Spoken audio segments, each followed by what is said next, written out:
The Brisbane Women's Premier League season is, just like the rest of the competition, about to hit the semi-final stages. And I've got three coaches with me from very highly credentialed clubs to discuss the season and how it's all been progressing.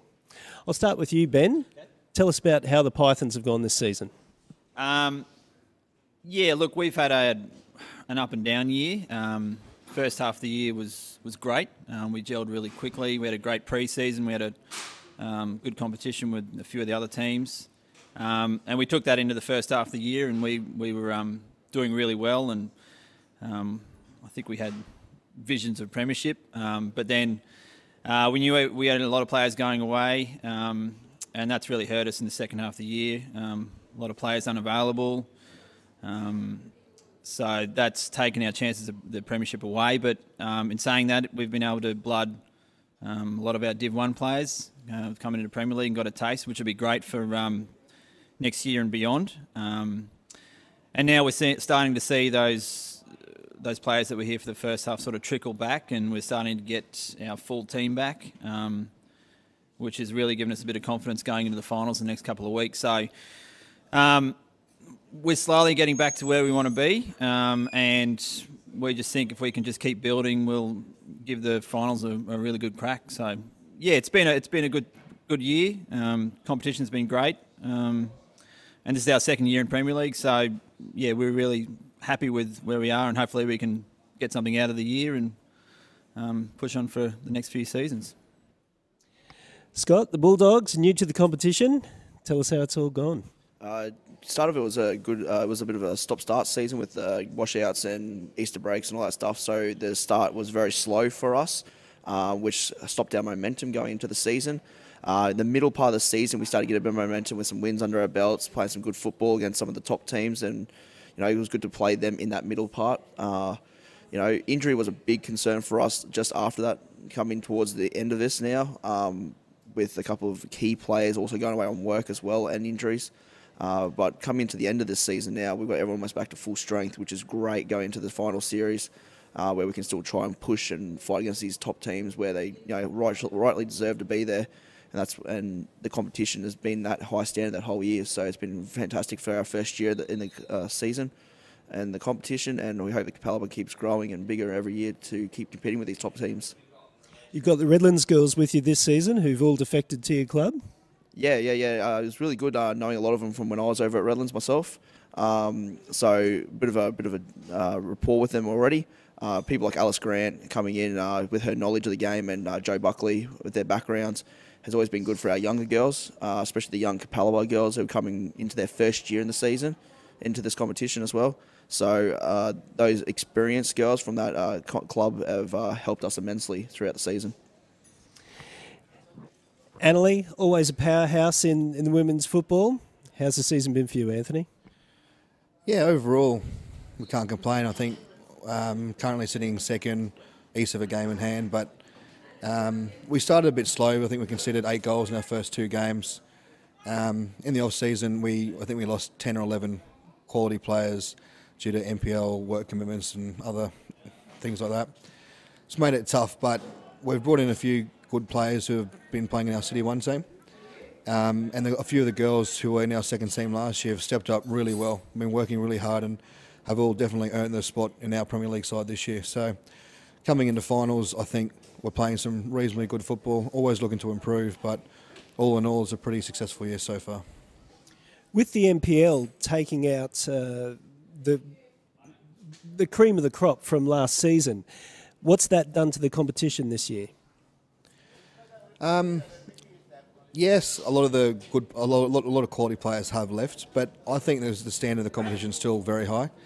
A number of clubs have still got some quality players there who are definitely NPL standard, but have chosen to stay in the Premier League. So I think a number of the clubs in Premier League could match a lot of the NPL sides as well. So yes, a lot of those good players have left, so it's not as strong as potentially it has been in the past years, but I think the standard is still very high.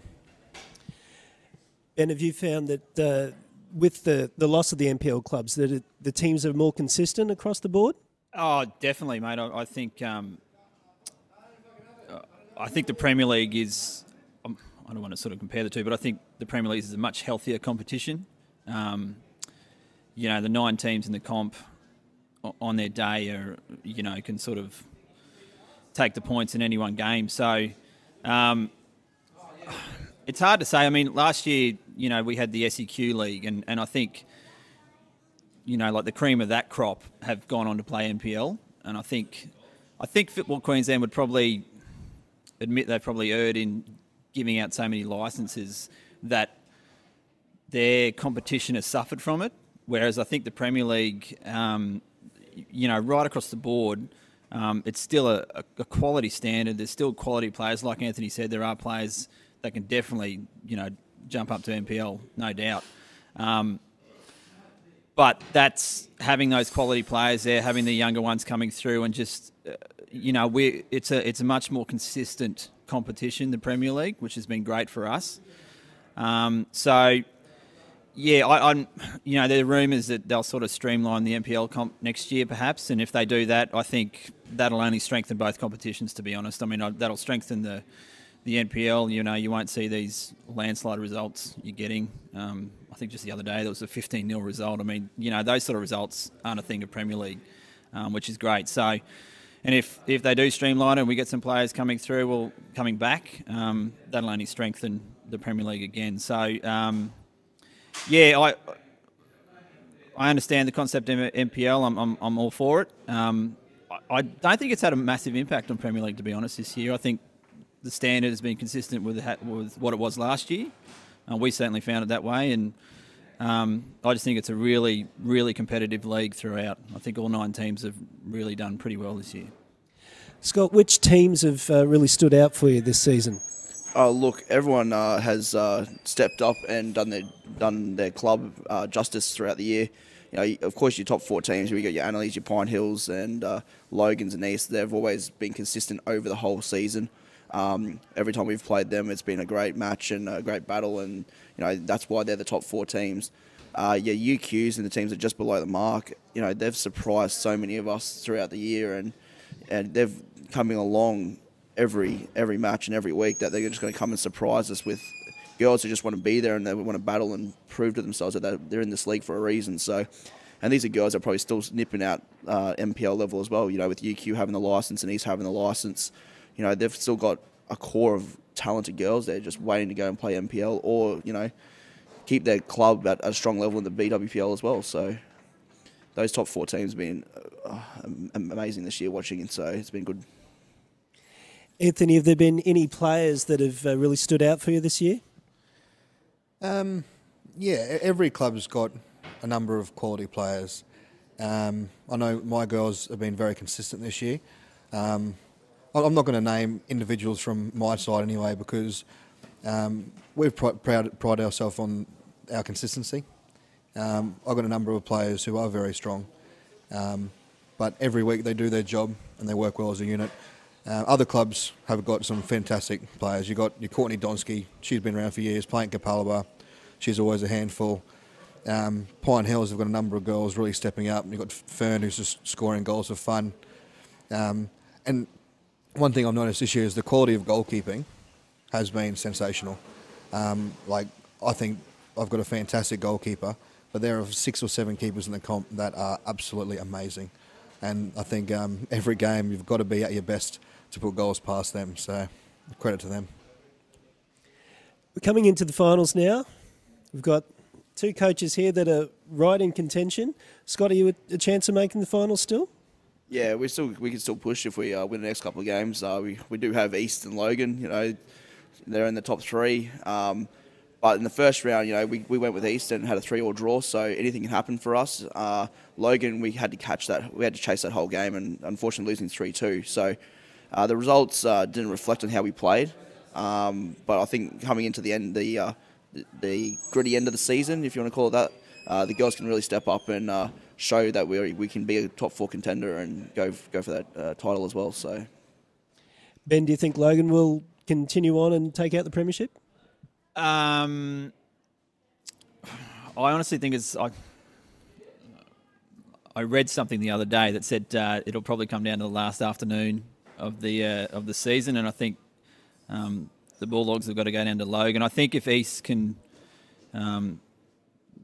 get the maximum points in the next 2 games, it's just neck and neck. So I think Logan are favourites to take it out.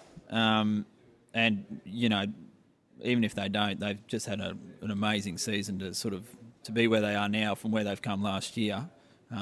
It's just a full credit to those guys down there. They've obviously got a good setup down there. Their club's really getting behind the girls program down there.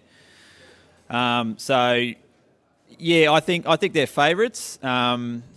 But I think the final series will be another kettle of fish altogether, to be honest. I think the 5 teams that'll be in there, you know, if everyone's at full strength, and it looks like everyone will be, I think you could throw a blanket over the 5 of them. I think anyone can get it on their day. I think the way the final system is set up, and I think it's a good system, I think home ground advantage is really going to help those teams. And I think it's really going to benefit the top 3, because I think that means that first week of finals won't be an elimination game.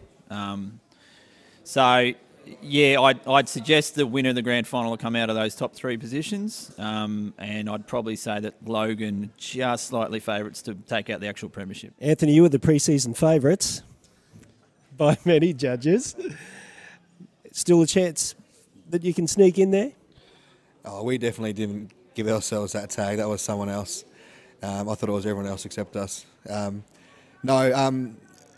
Yeah, like I said, we've got a brand new team as well, so we didn't know what to expect. Capalaba were new to Premier League this year, so are Logan. But you look on paper the players they've got, and they've got some fantastic players, and they're playing brilliant football. Pine Hills have stepped up. They were a good side last year, and they've been even better this year. And then you've got East, who are always strong. Look, I think if we on our day, if we play well, we can definitely win the comp. But having said that, every team in the top 5, like Ben said, are quality teams, and you have to be at your best on the day to get the result. So it should be a very entertaining final series, and I'm looking forward to seeing who gets the points at the end of the season. Great way to wrap it up. Thanks very much for your time, gentlemen, and good luck for the rest of the competition.